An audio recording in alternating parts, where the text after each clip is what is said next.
La culpabilité détruit le chrétien. Le chrétien se culpabilise trop. C'est l'une des prisons les plus agonisantes, la culpabilité. Et tout a été mis en place pour qu'il passe son temps à se flageller. Ça dit maintenant, même quand il pense, il veut agir, il veut prendre des décisions, il a peur de le faire. Pourquoi? Parce qu'on lui a dit par certaines doctrines que tel acte que tu vas poser, Dieu va se fâcher contre toi. Il fallait créer. Qu'est-ce qu'ils ont fait? Ils ont créé cette culpabilité pour avoir contrôle et emprise sur le chrétien.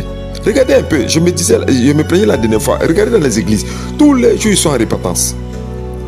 Or, l'effet de la repentance attire ce qu'on appelle la culpabilité, parce que tu te dis toujours que tu en foutu. Tous les jours, tous les cultes, ils sont en repentance. On va se repentir, on va se lundi, il se repent. Mardi, mercredi, jeudi, tous les jours le chrétien est en repentance.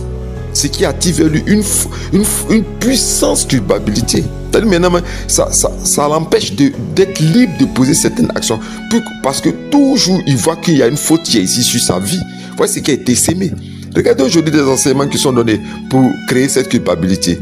On dit Dieu va te frapper. Si tu ne fais pas ça, Dieu va te frapper. On ne parle pas de l'amour du Seigneur. Quand ils veulent obtenir quelque chose de toi, il faut qu'ils t'effraient. Ok? Donc les doctrines évangéliques ont beaucoup effrayé les personnes, leur retirant même l'humain qu'ils sont. En fait, il y a d'autres qui ont peur même parce qu'ils voient le péché partout. Voici, parce que quand il y a le péché, il y a la culpabilité. Donc, il fallait qu'on leur donne l'impression que tout ce qu'ils sont en train de faire est conduit par le péché. Mais tu es un homme, un être humain. L'être humain a ses tendances, a ses plaisirs, a ses choix, a ses aspirations, a ses rêves. Non. Il faut maquiller tout ça et plonger ça dans le sang de la culpabilité. Donc il y a des personnes qui sont toujours dans le regret.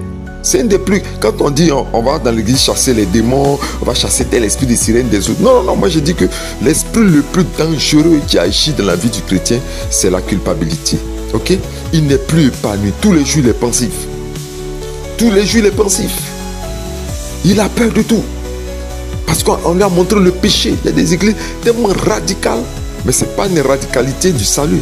C'est une radicalité de la mort. On les met dans une prison. Ok?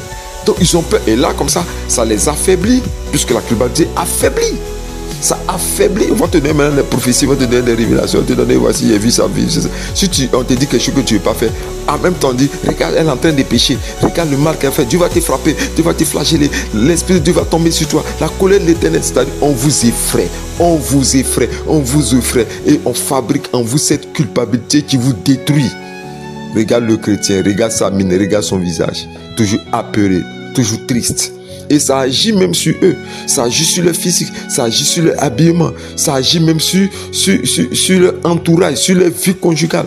Ils disent non, c'est les sorciers du village qui m'attaquent, qui ne veulent pas que je réussisse dans la vie. Mais si on a mis en toi une machine qui te culpabilise et qui te met dans le mécanisme du péché incessant et de la colère de Dieu, comment est-ce que tu peux t'épanouir? Quelqu'un qui est toujours oppressé par des doctrines qui ont été mises dans sa tête, comment est-ce que cette personne sera libre, épanouie, se laisser souffler par des vents de joie et de paix? Ils ne sont pas dans la joie. Pourquoi?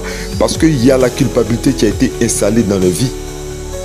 Il faut que tu sois délivré de ces culpabilités. Il faut que je te dise quelque chose, ok? Dieu n'est pas venu pour passer tout son temps à te flageller. Il a dit c'est la liberté que Christ nous a affranchis. J'aime bien ce passage, Galates 5, verset 1. Jésus-Christ est venu pour t'affranchir. Il n'est pas venu tout le temps pour te chicoter, te flageller, j'ai été frappé, j'ai fait ça. Il n'est pas venu pour ça.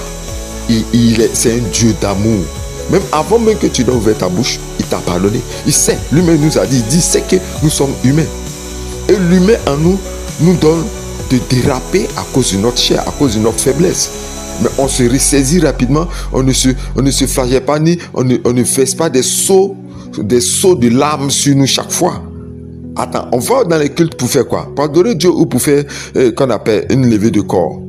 On va dans les cultes pour faire quoi? Pour aller louer le Seigneur, ou bien on va... C'est pour ça que certaines églises passent tout le temps à pleurer jusqu'à la fin du culte. Les dimanches, ce sont des jours de funérailles de Jésus-Christ. Les adorations, les pleurs. Ce qu'ils vont aller faire dans les funérailles, ce qu'ils vont aller faire dans les églises. Et pourquoi? Parce qu'on leur a montré ça. Et puis ça les a affaiblis. Dieu n'est pas venu pour ça. Le Seigneur t'aime de tout son cœur. Il sait que tu es sa fille. Il te connaît. Il connaît ton caractère. Personne n'est parfait. Lui-même l'a dit sur la terre. Mais il dit, efforcez-vous à ne pas tomber dans le péché. Mais si tu as glissé, déjà même dans ton cœur, quand tu as commencé à regretter, Dieu t'a pardonné dans le ciel. Ben, ils vont te dire non, tu as péché, il faut venir, on va se repentir, puis fais une offrande pour que le Seigneur relance les bénédictions de ta vie. Donc, ils passent le temps à faire des offrandes d'effacement des péchés. Attends, arrêtez ça. Vous détruisez les gens pour rien. Ok? Vous détruisez les gens. Tu es humain, tu es vivant. Jésus t'a donné la vie. Fais-toi plaisir. Le plaisir n'est pas un péché. Il dit, ne change pas l'état dans lequel je t'ai appelé. C'est biblique. Donc, le plaisir n'est pas un péché. Le plaisir, c'est, je veux manger ça. J'ai envie de ça. C'est-à-dire, ils ont tout fait pour enlever les envies dans le chrétien, puisqu'ils leur ont présenté ça comme un péché. Tout homme a des envies. Je disais à un couple là, un frère en Christ, il lui a dit, ta femme qui est là, si tu passes ton temps à jeûner, à prier, sans rien faire là, ta femme va te tromper. Quand il est nuit là, il faut déployer toute ta puissance sexuelle masculine pour faire plaisir à ta femme, sinon elle va partir ailleurs. Tu as dit que non, ce sont les sorciers du village qui sont venus m'attaquer. Non, non, non. Là-bas, on ne parle pas en langue. Là-bas, c'est la chair, c'est la nature qui agit.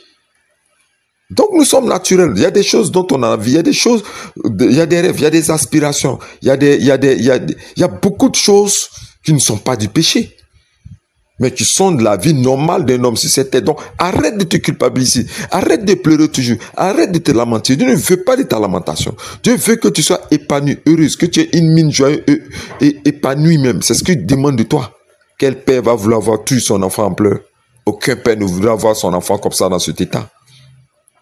Je vais te dire aujourd'hui, et sur cette parole, je déclare que la culpabilité que tu portais sur toi qui te détruisait, les pleurs incessants que tu faisais sur ta vie, les regrets, les tristesses, je veux te déclarer que tout cela est maudit et neutralisé par le sang de Jésus-Christ. Je vais effacer ça, engloutir ça, afin que tu sois une femme heureuse et paisible dans ta vie. Je dis Amen et je te dis Shalom. La culpabilité détruit le chrétien.